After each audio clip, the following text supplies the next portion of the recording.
여호수아 5장 10절부터 12절까지 말씀입니다. 또 이스라엘 자손들이 길갈에 진쳤고 그달 14일 저녁에는 여리고 평지에서 유월절을 지켰으며 유월절 이튿날에 그 땅의 소산물을 먹되 그날에 무교병과 볶은 곡식을 먹었더라. 또 그 땅의 소산물을 먹은 다음 날에 만나가 그쳤으니 이스라엘 사람들이 다시는 만나를 얻지 못하였고 그 해에 가나안 땅의 소출을 먹었더라. 아멘. 이스라엘이 요단에 빠져 죽었다가 다시 살아나오는 경험을 했습니다. 이로써 광야에서의 이스라엘은 죽은 것입니다. 이와 같이 하나님의 약속에 대하여 나는 죽었습니다 하는 표가 할례였습니다. 그래서 그 사실을 몸에 새기는 할례를 행했지요. 그런 다음에 이스라엘이 한 일이 있었습니다. 그달 14일에 유월절을 지킨 것입니다. 출애굽을 할 때에 하나님께서 그 달을 너희 달의 시작이 되게 하라 하셨지요. 그래서 정월에 출애굽을 하게 되었는데 가나안 땅에 들어가는 것도 정월이었습니다. 그들이 요단강을 건넌 날이 정월 10일이었습니다. 이날은 유월절 어린 양을 준비하는 시간이었지요. 그리고 나흘이 지난 후에 유월절을 지키게 된 것입니다. 유월절이 어떤 날입니까? 이스라엘이 애굽에서 출애굽하게 된 결정적인 사건이요. 출애굽한 바로 그날입니다. 그들은 어린 양의 피로 출애굽했습니다. 이제 여리고 앞에 선 이스라엘 백성들은 어린 양의 피로 출애굽하고 출광야했음을 기억하고 있습니다. 유월절은 먹는 것이 핵심입니다. 먼저 어린 양을 먹습니다. 어린 양과 우리 가족이 하나가 되었다 하는 의미이지요. 어린 양의 피를 바르고 그 양을 먹음으로써 죽음을 면했습니다. 어린 양과 하나가 되지 않고는 출애굽할 수가 없는 것입니다. 또 무교병과 쓴 나무를 함께 먹었다고 했습니다. 무교병을 먹는 이유가 무엇입니까? 성경의 누룩이라는 것은 어떤 교훈이나 가르침 혹은 행동 양식을 의미합니다. 왜 애굽의 누룩을 다 제거해야 하는가? 애굽의 모든 교훈과 가르침과 그 습성을 버린다 하는 의미입니다. 흔히 누룩 자체를 죄나 악으로 말하는 경우가 많습니다. 예를 들어 바리새인의 누룩을 주의하라 예수님께서 그렇게 말씀하셨는데 그것은 바리새인의 악이나 죄를 의미하는 것이라기보다는 바리새인의 가르침이나 교훈을 의미하는 것입니다. 그래서 누룩이 누구의 교훈, 누구의 가르침인가에 따라서 그 의미가 달라집니다. 맥추절에는 누룩을 넣는 떡을 드리도록 되어 있습니다. 왜냐하면 맥추절, 오순절이 십계명을 받은 날이기 때문입니다. 즉 새로운 하나님의 법, 새로운 하나님의 교훈과 가르침을 받았기 때문에 이제는 누룩을 넣은 떡을 하나님께 드리도록 된 것이지요. 천국은 가루 서말에 넣은 누룩이라 그랬습니다. 이것은 복음의 능력을 말하는 것입니다. 작아 보이지만은 그것이 모든 가루를 다 부풀리는 능력이 있는 것입니다. 여리고 평지에서 무교병을 먹었다고 했는데 이것은 광야에서의 모든 악습과 행동 양식을 버린다 하는 의미가 있는 것입니다. 또 쓴 나무를 함께 먹었습니다. 이것은 애굽에서의 고통을 상기시키는 것입니다. 애굽을 섬길 때에 괴로웠다 하는 것이지요. 하나님을 섬기는 것이 행복임을 기억하는 것입니다.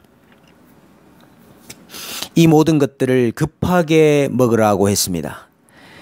이것은 출애굽이 급작스럽게 일어난 일임을 기억하기 위함입니다. 이스라엘의 계획이나 의도대로 되어진 일이 아니라 하나님의 주권적인 역사에 의해서 갑작스럽게 일어난 일이라는 것입니다. 이 유월절의 먹음은 생사를 갈라놓는 먹음이었습니다. 먹어도 되고 안 먹어도 되는 그런 것이 아니라 어린 양의 피를 바르고 그 양을 먹으면 살고 먹지 않으면 죽는 것입니다. 유월절은 반드시 할례를 받은 사람만이 행할 수 있었습니다. 이스라엘 백성들은 요단강을 건너고 할례를 행했습니다. 오늘날로 말하면 우리가 예수 그리스도와 함께 죽고 함께 살았음을 표하는 새 언약의 표인 세례를 받은 것입니다. 이스라엘 백성들이 할례를 행하고 유월절을 지켰다 하는 의미가 무엇입니까? 오늘날로 말하자면 너무나도 분명하게 세례와 성찬을 행한 것입니다. 너희가 예수 그리스도와 함께 죽고 함께 살아서 출광야하게 되었고 이제 그 분의 몸에 참여하는 자가 되고 예수 그리스도를 먹음으로 가나안에서 살아갈 수 있게 되었다 하는 뜻인 것입니다. 유월절은 어린 양을 먹는 것이 핵심인데 오늘 본문 말씀은 의도적으로 어린 양 먹는 이야기를 중점적으로 기록하지 않고 오히려 독특하게 유월절 식사와 가나안 땅의 소산을 먹는 이야기를 겹쳐 놓고 있습니다. 유월절 식사를 하고 난 뒤에 가나안 땅의 소산물을 먹었고 그 이후로 만나가 그쳤다는 것입니다. 유월절 식사를 기점으로 광야에서의 식사가 끝이 나고 가나안에서의 식사가 시작된 것입니다. 이것은 요한복음 6장 49절 이하의 말씀을 생각나게 합니다. 너희 조상들은 광야에서 만나를 먹었어도 죽었거니와 이는 하늘에서 내려온 떡이니 사람으로 하여금 먹고 죽지 아니하게 하는 것이니라. 나는 하늘에서 내려온 살아있는 떡이니 사람이 이 떡을 먹으면 영생하리라. 내가 줄 떡은 곧 세상의 생명을 위한 내 살이니라 하시니라.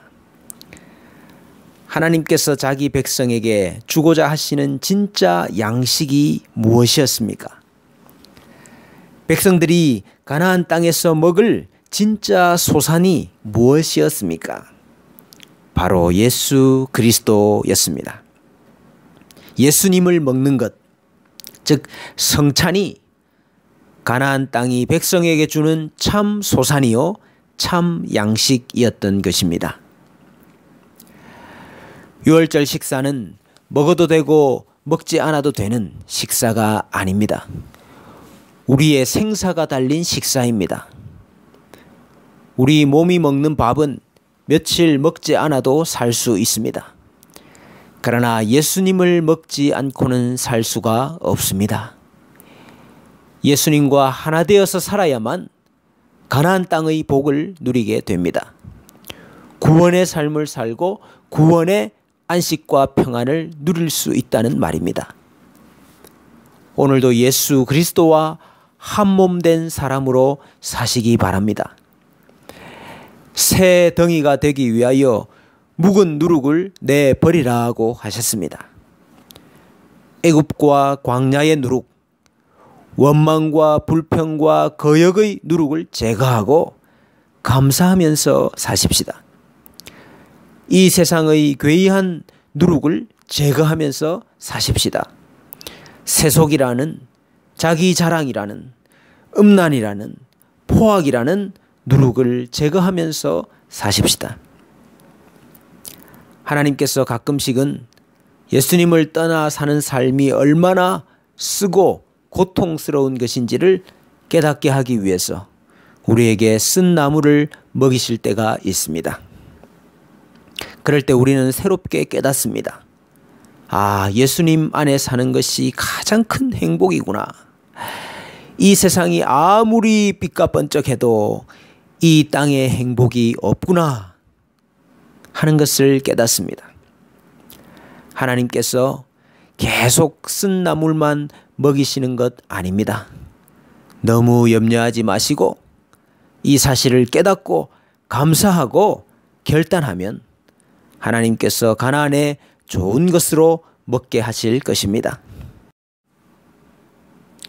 오늘도 유월절 식사요, 가나안의 양식이 되시는 예수님과 함께 사시는 행복한 하루 되시기를 빕니다.